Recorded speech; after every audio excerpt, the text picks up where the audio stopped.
Hi, welcome to the webinar. Today we're talking about built-in accessibility features of our devices. Basically, any of those devices we have in our pockets or our backpacks or whatever it is, all of the features that are built into those devices that we could use to make them more accessible to either ourselves or the individuals we work with. So I'm glad you're here today. Thanks for taking time out of your day to join us at lunch for this webinar series. I am your host and speaker today. I will be both. My name is Mike Murata. I am the director of the Richard West Assistive Technology Advocacy Center. There's all my contact information, our website to connect with us at the center, as well as my email address, our Twitter handle, so you can follow any of the information that we share about things happening in New Jersey with relation to assistive technology. So connect with us and learn about upcoming events, any information we're going to share about ways to connect with community resources related to AT. A couple housekeeping things, not too many actually, just one or two. We are recording this, so you can go back and listen to it later. So if you miss something and you want to go back and catch one of the resources as you have some time, you can always do that. The recording will be up on our ATAC YouTube channel, and you'll get a link to that in the follow-up message you get from the webinar today. So you'll be able to find that information. Or if you just go to go to YouTube and do a search for ATAC, ATAC, NJ, and that will bring up our YouTube channel with all of the recordings of all our webinars, actually, not just this one, but all of the webinars. So hopefully you find some resources there that work for you. I'll try to answer questions as I go. If it seems to fit in that moment in conversation, if I know we're going to hit on something in a little bit, I'll hold off on the questions.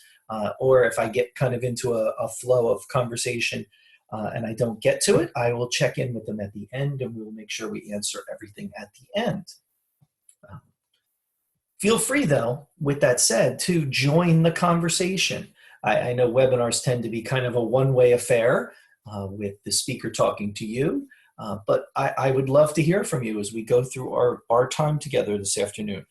Feel free. There is a chat window that you can open up in the Zoom platform here. So whether you're looking at this on a mobile device or on a computer, there should be a button for chat. On the mobile devices, I believe there is a chat button. On the PC version, click on the three dots that say more on the toolbar, and you should find an option for chat. And it will open up a chat bar. You can drop in comments, questions. If you have ways you're using these tools, share it. That's the beauty of learning from each other. We can all be experts in something. And so this opportunity for us to share our own information of how we've done things to support people, whether it's people we're working with or for ourselves. And I think what's interesting as we talk about this topic today, there's a lot of ways that everyone can use these features to be successful.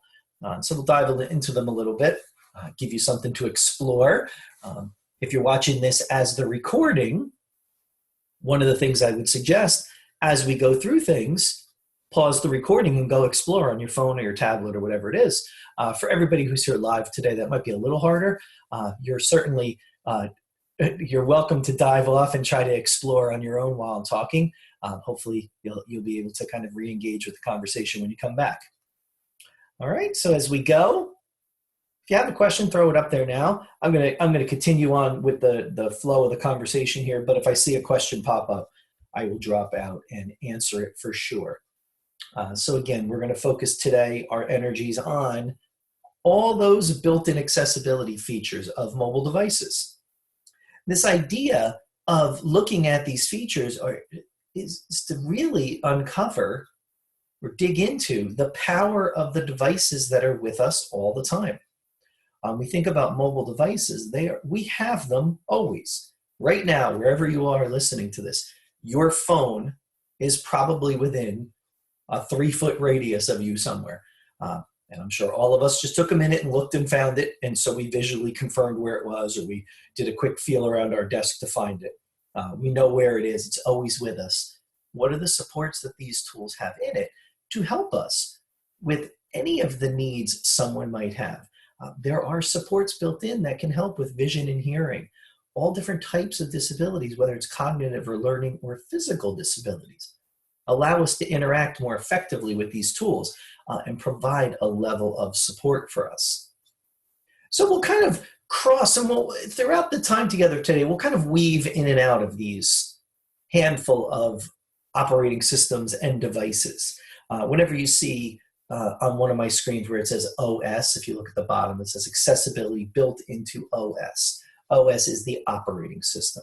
Whatever comes with the device you have, whether it's an iPad or an iPhone, an Android device, the Chromebooks, or even the Amazon tools. And we're starting to see even those devices have some built-in accessibility features that we can tap into to provide some customization for someone as they're moving through in order to be successful.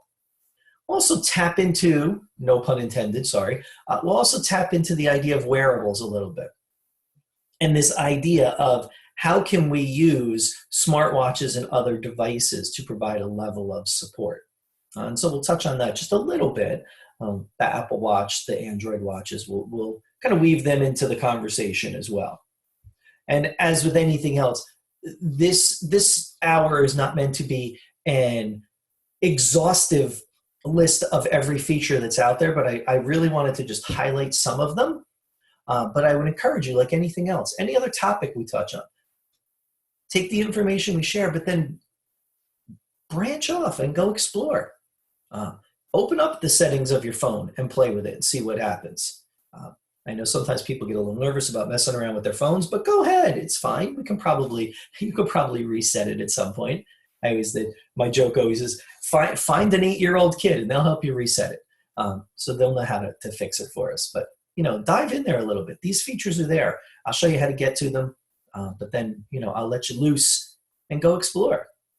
And what's interesting about this topic and what makes this topic so powerful and so important to kind of share with people is every device we have now has some level of built-in accessibility support. And this is every device we have, from the simplest, least expensive Kindle devices, which are those kind of e-ink, so they're the gray ones with the gray screen, all the way up to our iPads and our smartphones. There are built-in accessibility features that are there that allow you to customize the experience. And there's a large number of people who don't know this, who have never taken the dive into these settings.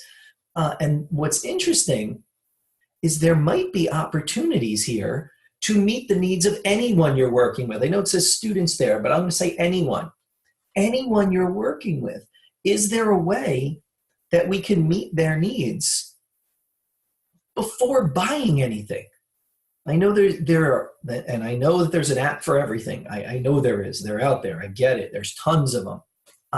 New ones coming out every day. There's probably a new one come out since we started this conversation right now.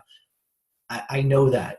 But taking a step back from those new apps that keep coming out and keep changing and adding to the kind of landscape of supports, if you can meet the needs of someone with the tools that are already present in their device, you've already won. You've already provided the solution for them.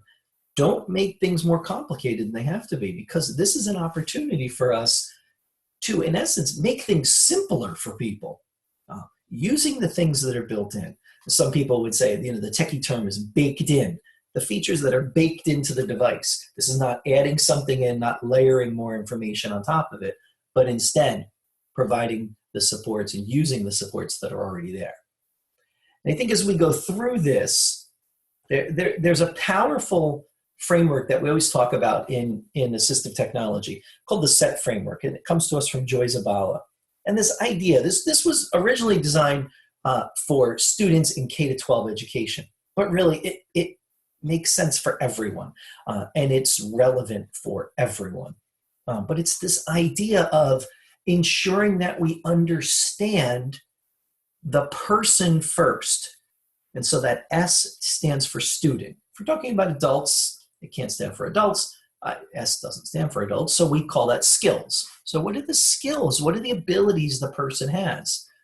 What are their likes and dislikes? What are their experiences with technology, what's their comfort level with technology, the environment they're going to use technology in, where are they, the tasks they need to complete, what needs to be done. And then we finally look at the tools. And if we approach all of our technology interactions this way, what we find is that we worry less about the tool in the beginning, obviously, because we put that to the end. But more importantly, we find the right match for someone, because instead of being enamored with what's new and what's shiny and what I've got to have it because everybody else does. No, instead, we take a step back and say, it doesn't matter what's new and shiny. The tools don't matter at the beginning. What matters is understanding the person and their need. And then we find the tool. And what that does is really opens up our kind of thought process as to what's the most appropriate tool for a person, built in or not. And so I think it's an important way to look at things for any technology. That's the beauty of this framework, is this isn't technology specific. It's not disability specific. It is a broad framework that we can apply to any situation to connect an individual to the appropriate technology for their needs. So we'll dive in a little bit. Let's look at what we have on our devices. Let's start first with this idea of voice access. We're in a point now with technology that pretty much, and I'm saying pretty much just to cover myself, but I really want to say all devices that we have some capability for us to speak to it and it do something. And that's a really powerful moment in technology for us because we have all of these voice-enabled devices, whether it's Siri on our Apple mobile devices that allows us to ask questions and get answers, or type into our devices using our voices. Or if it's any kind of voice access on the Android devices, same idea, ask questions to search for information, as well as talk into it to have it type for us. These are features that are built into everything now. And I think a little later in the slide deck, we touch on the Amazon Alexa and those tools. But this idea of voice-enabled assistance, things to provide us a certain level of support. Just think about how we could use that, and think about ways you might have already used it. Have you used this already? Have you used this to compose an email? Have you used this to ask your phone for directions to a location, or ask your phone to look up something on the web for you, or any of these things? Just myself personally, 2 weeks ago I broke my hand. And of course I broke my right hand, and I'm a righty. So of course that's the way it happened, but that's okay. I've been using, and I'm not one to use voice to text, but what I found is in these past few weeks, that has become critical, because to watch me type now with my left hand and one finger on my right hand it's not only painful to watch, it's uncomfortable for me as well, but it's painful to actually look at me do it because it's slow, tedious, and I tend to make more mistakes than correct keystrokes. And so what I found is that I've started using this more and more in the past couple of weeks, this idea of voice to text, to respond to emails, to put things in my calendar. And suddenly I'm using the technology in a way that personally I had never used before, because just personally that was not the method I felt most comfortable using my technology to input information. But like anything else, we go back to that idea of the Sett Framework. Needs change. So 2 weeks ago, I had a change in needs. I had something change where I physically was no longer able to access it. I had to change my strategy of how to use my technology, and using voice to text was a solution. And I didn't have to worry about buying anything or installing anything on my devices or training in how to work. All I had to do was turn the feature on my devices and start using it. So when you start thinking about the power of some of this built in, that can provide what is in essence a just-in-time support for us as needs change, and not have to do anything else except turn these features on. And so that's a really, really powerful thing to look at with our technology today as we're moving through what we have available to us already. The other big area of built-in support that we have in our devices is this ability to have text-to-speech. The idea to have text on the screen read aloud to us. Again, this is a feature that is beneficial for everyone. This is not a feature that can be that is tied to a certain type of disability. No, it's anyone who needs this support.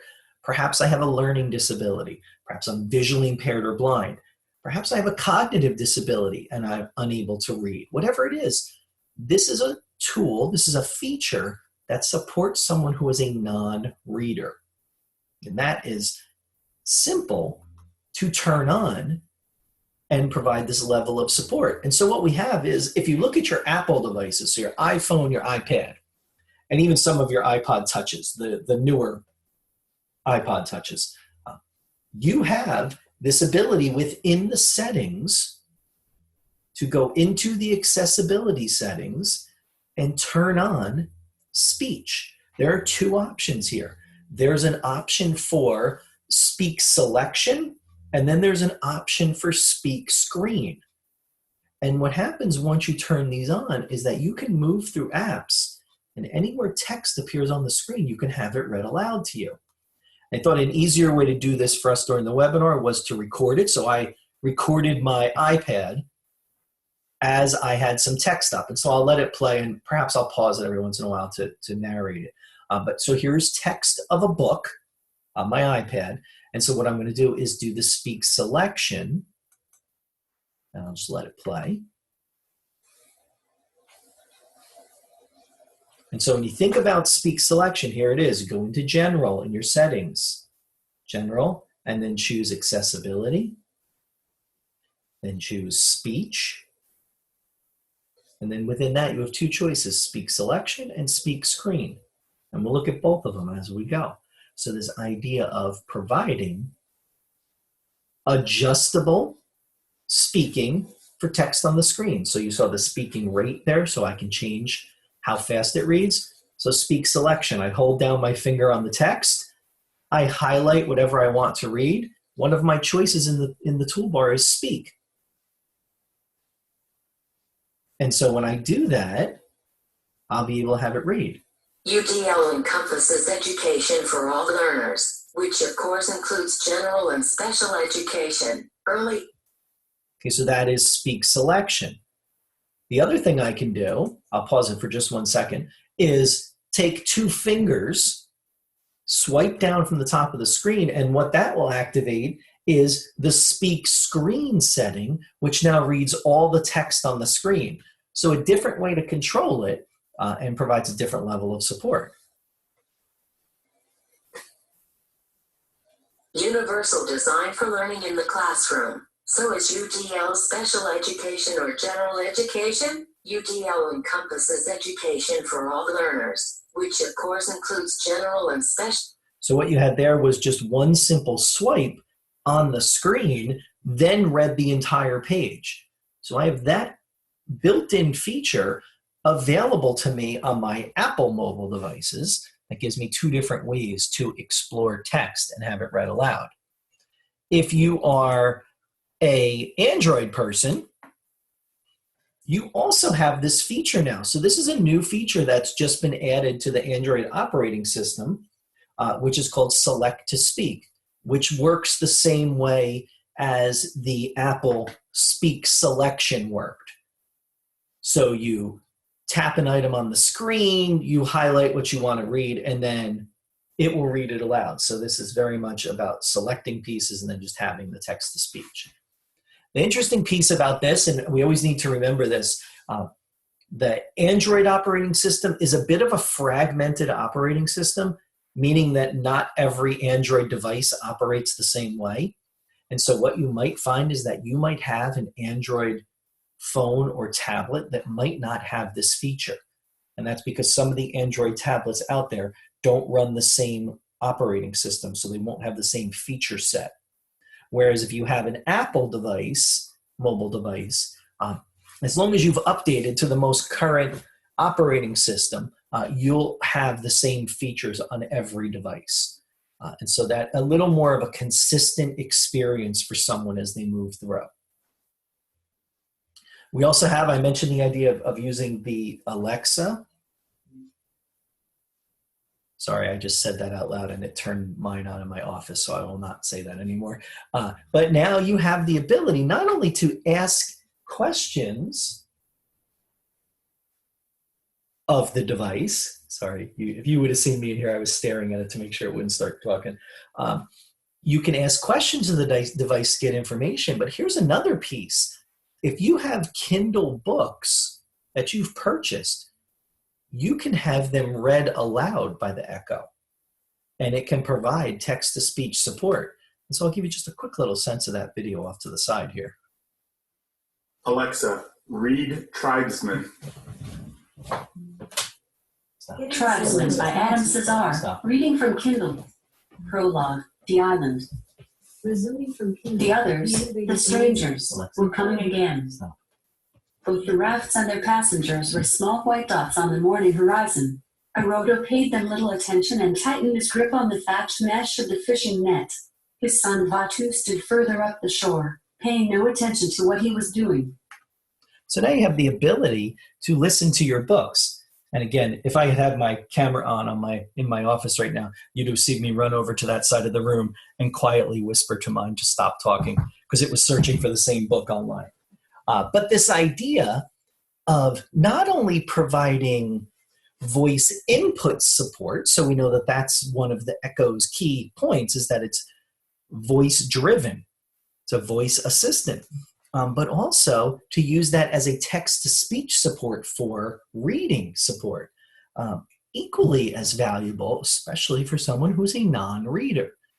So looking at these devices and thinking about the feature set and how we can use them is really powerful. We think about all of the devices that are around us. And so as we continue on, let me get it to come back and work. Oh, okay, hold on. There we go. All right. So now as we continue on thinking about what we're looking at with built-in features, we also have some vision supports built into our tools. These are also pretty deep as far as the level of supports we have when we talk about supports for individuals who are visually impaired or need some change to the way the device provides support visually. So again, in your Apple devices, under your accessibility settings, there's an entire section that talks about vision supports. You can zoom things in, you can change the color on the screen, you can adjust the text, both the text on the screen, the size of buttons, the contrast that's on the screen. You have a whole wealth of choices that can customize the visual display of information on a mobile device, on an Apple mobile device. The other thing you have on both the Apple mobile devices and the Apple Watch is the ability to have VoiceOver. And so VoiceOver's job is to auditorily announce everything that's happening on the screen of your mobile device.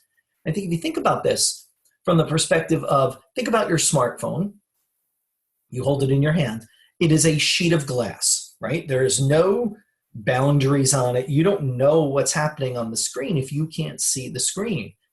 So VoiceOver provides someone who's unable to see the screen with audio support of what's happening on that screen. So I'll show you a quick little video of what VoiceOver does as you start using it.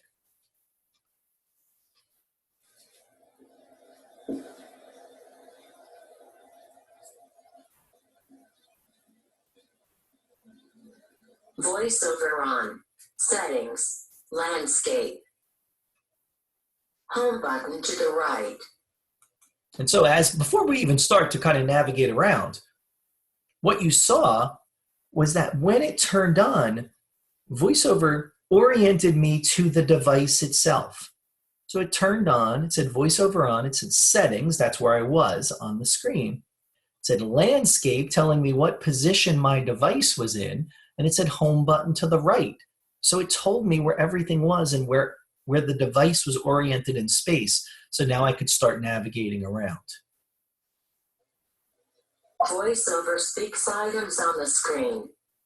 Double tap to activate the selected item. Use pitch change. On. Verbosity, speech, braille, audio, button. And so what you're seeing is just pulling and dragging your hand around the screen announces everything underneath it. So it makes your device work a little differently. That sometimes is a trick for some people. The fact that now my device doesn't activate something when I touch it, but instead just simply announces it.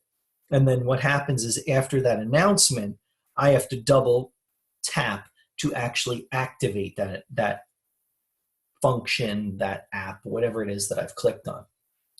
So that's kind of a quick little way of how VoiceOver works on our mobile devices. And VoiceOver on the Apple Watch works exactly the same. And so what we have is a little clip of the VoiceOver working on the Apple Watch. Apple Watch supports the same VoiceOver screen reader that's available on the iPhone and other iOS devices. To use this feature, go to Settings, then choose General, then Accessibility, and VoiceOver. Then tap the on-off switch to turn VoiceOver on, and then you have one additional feature here where you can turn on a screen curtain for added privacy. This will dim the screen so somebody looking over your shoulder can't see what you're doing. The nice thing about using VoiceOver on Apple Watch is that it works in a very similar way as it does on iOS devices, so you can transfer a lot of your learning. For example, here I can turn VoiceOver on and off by using the digital crown as an accessibility shortcut. VoiceOver on. Once VoiceOver is turned on, I can navigate the items on the screen just by moving my finger around, and whatever's underneath my finger will be read out loud. Stopwatch. Timer. Remote. Messages. I can also use flicking gestures. A flick to the left with one finger will move me to the previous item. Activity. Work on. So you get kind of the sense, that's our friend Luis Perez describing the VoiceOver features on the Apple Watch, but a great example of using that as a functional support as you move around. Now I have, as an individual who needs that level of support, I have it on my wrist. I don't have to take out my watch. I don't have to take out my device to navigate around. I'm navigating around from my wrist, having the same level of support I had from my phone. So really kind of an interesting way to move through and provide support to someone. Not just someone who's visually impaired, by the way, either. This could also be someone who's just a non-reader. If I see items on the screen and I don't know what they say, having VoiceOver on would help because it would announce that to me.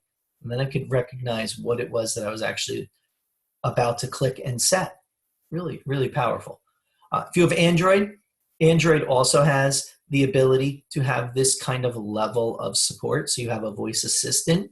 Again, just like I said before with Android, not every Android device has the same level of support, but most of your Android devices will have this feature, this idea of speaking the screen out loud to you for some support. The other thing, if you're using a Chromebook in education, so if you're working with students who are in K-12 or even adults who like a Chromebook, let's throw that out there because I'm an adult who likes a Chromebook, you have features built into that as well. You have some vision features in the accessibility that allow you to navigate around. You have a screen magnifier. You can change the contrast of the screen so that with a flip of the button, you can switch everything that was white to dark and everything that was dark to white. So you're flipping the contrast of the screen. But I can also turn on something in the Chromebooks called ChromeVox, which is a screen reader. The same thing we just saw with the VoiceOver. That's the same feature, but now it will announce everything that shows up on the browser for me in my Chromebook. So it will announce as I move through that system, that operating system. And even our Kindle devices. And if you're in a school or you've purchased for yourself a Fire tablet, and then a lot of people are buying these because they're inexpensive. The cheapest ones are about 40 or 50 bucks. It's a great tablet to use to access the internet and do a lot of other digital tasks. I couldn't think of the word, sorry. Digital tasks.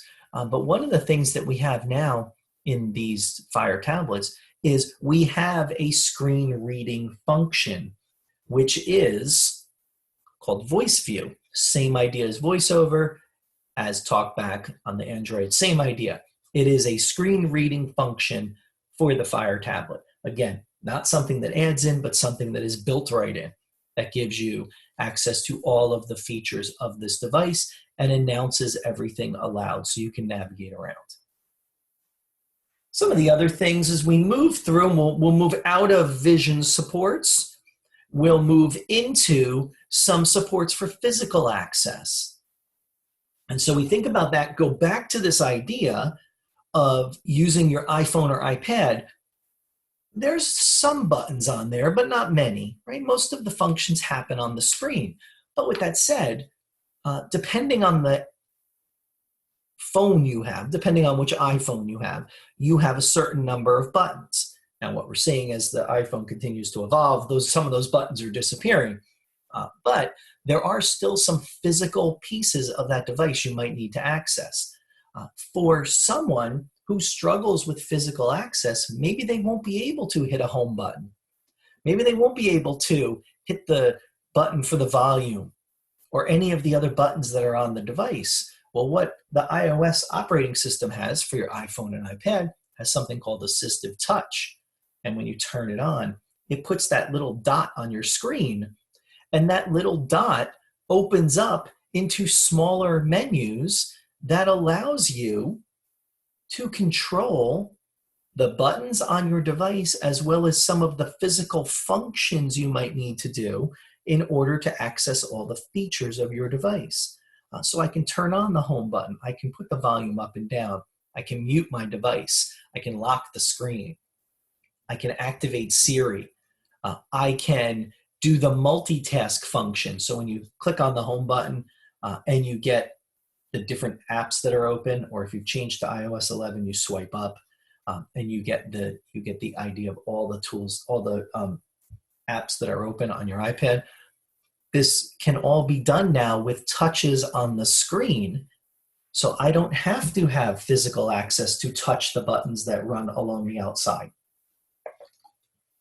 Really, really nice feature for physical access to the device and basically giving complete access to someone just from the screen. I don't have to touch anything on the outside. I don't have to be able to physically pick the device up.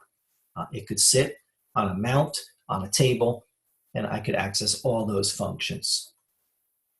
Some of the other physical access supports that we see built in, the Chromebook has a handful of them. There's an on-screen keyboard, so a keyboard that looks similar to what we get on our phones or our other tablets. We have that. You have the ability to do sticky keys, which allows you to do keyboard shortcuts. And instead of having to hold down multiple keys at the same time, you can do them simultaneously. Suddenly you have access to things in a sequence. And then also, if you need to drag things around the screen, there is a function on there that lets you tap on the trackpad and then drag things across the screen. The other thing that's built into our Chromebooks as well for built-in accessibility is functions of the on-screen keyboard. And what we find on the on-screen keyboard is we can turn on things like word prediction and also the speech-to-text function. So now someone can dictate text right into their Chromebook as long as they have the keyboard turned on. It will let them dictate text anywhere and provide that level of spoken support. Spoken typing support is what it's going to do. Guided access is a feature that at this point we only see on our Apple mobile devices, but it's an important feature.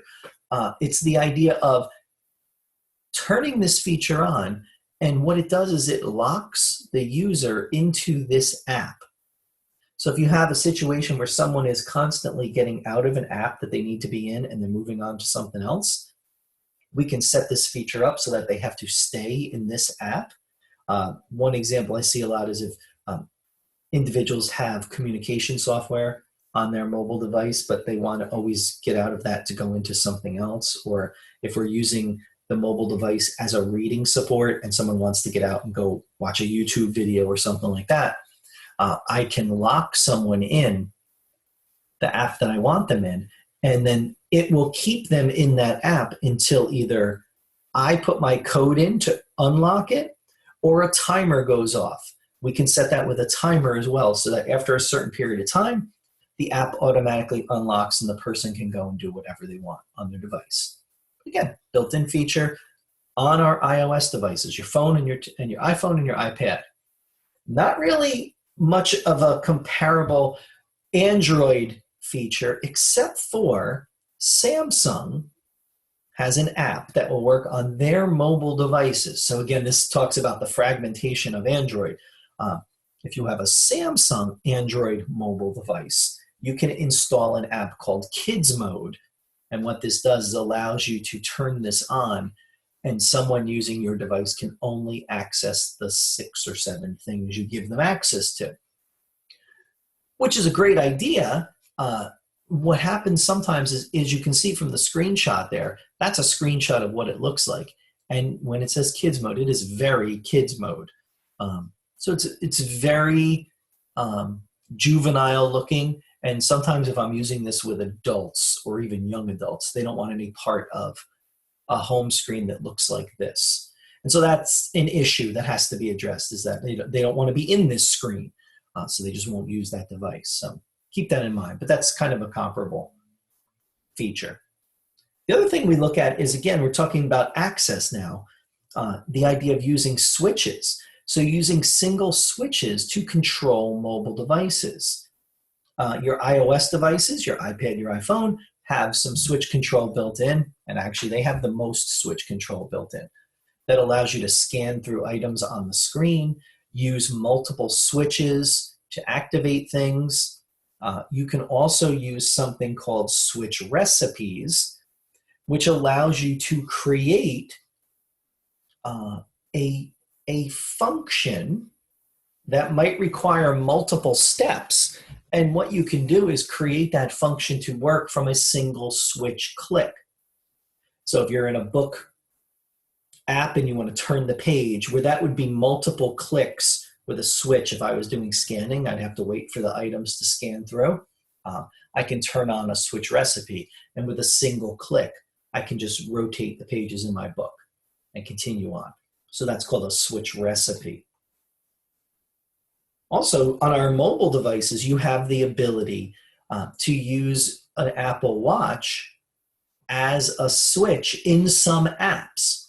So the app on the screen is the Proloquo to Go app, which is an augmentative communication app, but there also is an Apple Watch function, which allows you to have some simple communication display on the watch where it can be accessed, as well as using the watch as a single switch to activate your mobile device.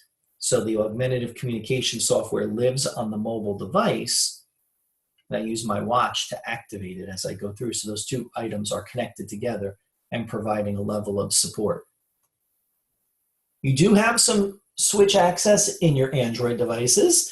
I feel like an Android broken record, but I'm going to say it again. On your Android devices, not every Android device has switch access. So you have to have an Android device that is at least running the Android version 5.0, which is called Lollipop. That needs to be active on your device in order to get switch access. And then you'll get some scanning functions and some ability to control the device with switch closures. One thing we need to remember about switches, you are not plugging switches directly into a mobile device. That always is important to remind people. What you're doing is turning a switch feature on the mobile device, and then you need a tool to connect your switches to your device. And there's two different ones on the screen here, and they perform this function two different ways. The tool at the bottom is called the hook, and that's a device that physically connects into your iPhone or iPad.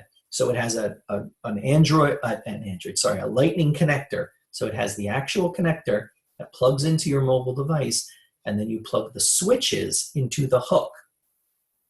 So that gives you a hardwired access method into the mobile device to control the switch closures. The other tool on the top is from a company called Tekla, and that's a device that I plug my switches into that device, and then the Tekla connects wirelessly to my mobile device. So that's a Bluetooth connection into my iPad or my Android tablet. And then there's no physical connection between the switches and the device, but the switch closures are sent as, in essence, keystrokes over to the device. So now that's a wireless support. The Tekla, the one at the top, the powerful aspect of that one is that it will work with both Android devices and Apple devices. So if you're in a situation where there's a mix of devices, you can use that tool with all the devices. The piece at the bottom, the hook, is strictly an iPad, iPhone support. It only has the one connector on it, and that's all you'll get access to. But when we think about access, just getting switches is one thing. What are you doing on the device end with that switch click becomes the part we need to discuss. Do I get access to all the apps I need? Am I able to get in those apps and control all the functions? Sometimes I can get into an app but not control everything in the app, so the person still doesn't have full access. So that has to be addressed. One of the nice tricks about the Apple devices is if you look on the App Store and the app mentions that in the app description, if it mentions that the app works with VoiceOver, it will work with switches because that's the same function. That kind of function set is the same. So that becomes kind of a quick indicator of whether your app is switch accessible or not. Will it work with VoiceOver also? But then you think about, will I get also access to the menus? Will I get access to the device itself? Will I be able to navigate around the home screen and turn on apps and get in them? Or will someone have to get me in the app and then I have functions once I'm in the app? So that becomes a discussion of how do I get the most level, how do I get the highest level of independence for the person that's going to be using it? And that needs to be thought of as you start putting these tools in place. On our Chromebooks, we also have switch access that allows us to plug switches in to perform the switch functions. What's interesting about this, and it's always important to remind people, while I can use switches on a Chromebook, those switch options do not control the Chromebook itself.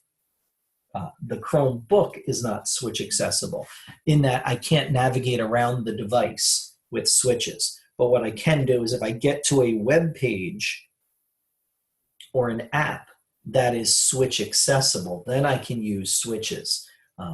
But at this point, the device itself is not switch accessible.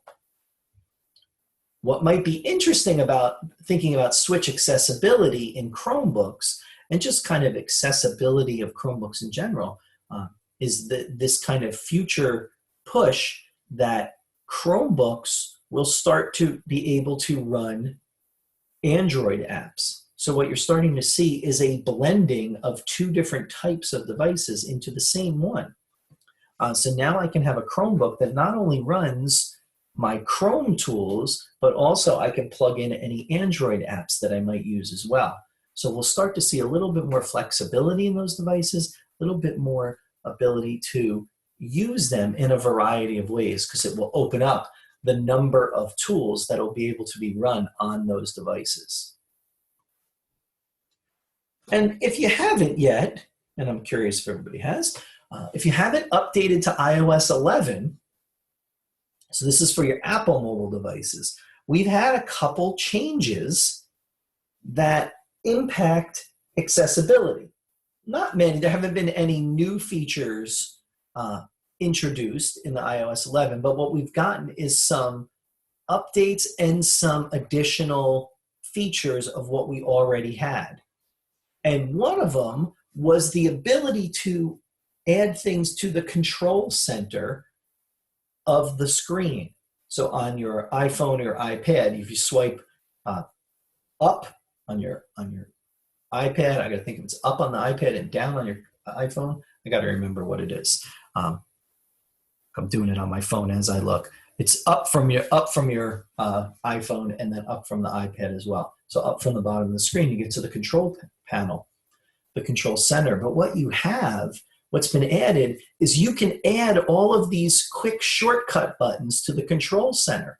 And what's been nice about this is there's a handful of settings that are accessibility settings that now I can add quickly into the control center, so I don't have to go all the way into the settings app for accessibility and then turn these on and off. I can do them quickly right from the home screen, which is really a nice feature to give me some quick access to either, you see there's the accessibility shortcut, which will get me into the whole settings. I can turn on guided access from the control center, the magnifier, and I can adjust the text size. So I have some of these functions right there at my fingertips without having to dive into the device deeper to get to them. The other thing that's popped up is in our text-to-speech feature. And we talked about the idea, and I showed you the little video of it reading the speak selection and the speak screen. Well, now we have an additional feature where I can control the highlight. When the device reads the text aloud, I can now set the color I want as the highlight. So for some individuals that need some visual cues, if there's a certain color that works best for them, that they'll respond to best, now I can set that as the highlight color. And so that's a new feature. So that's kind of added feature into a feature that was already existing, but now they just added some depth to it as we went. So those are two of the examples of things that have changed in iOS 11 with relation to accessibility to provide us some more support, some more customization. So as we've been going, I've kind of been looking at the chat. I don't see any questions as we go, but if you had a question, now could be a good time to start putting it in there. As you do that, I will move to the other slide, which gives you the link for the survey. I hope you found this information helpful. Like anything else, this was kind of an overview, a broad stroke of these features. There's a lot of other ways you could dive into this deeper. And so explore. I would encourage you to explore it. If you turn one of these features on, my suggestion, if you're in your phone especially, because that gets people nervous, if you're going to make changes in your phone, change one thing, play with it a little, and then turn it off before you turn something else on. It makes it easier to figure out what you did if something happens. So if your phone starts to act kind of strange, you have a sense of what is on and what's not on. So there's my little tip from me to you, so you don't break your phone. But again, I hope you found this helpful. If you're interested in a certificate of attendance for the webinar today, you can fill out the survey, and it lives at that website there, bit.ly/atdemosurvey. And that will get you through there, and we will send you out a certificate of attendance. Again, we'll have some more webinars coming up. We don't have one for December scheduled yet, but we will soon. So keep an eye on that on our website, as well as on our social media pages, and we will announce that as we go. If you have ideas for webinars you would like to see, reach out to me. Send an email. Reach out to me through our social media pages and suggest a topic. I'm always looking for topics. I'm always happy to oblige. If someone comes up with an idea of something they want to see, I'd be happy to figure that out of how to make that happen. So let me know, and we will work your idea into the schedule. If you would like to be a speaker on one of the webinars, I would also say, please let me know. As you can see, if you go to our YouTube channel, we have different speakers each time, so we like to spread this around, and so you can hear from different voices, different individuals who have an expertise in the different areas of assistive technology. So again, I appreciate your time today. I hope you found this helpful, and I look forward to seeing and talking to you at another webinar soon. So thanks very much. Have a good rest of the day.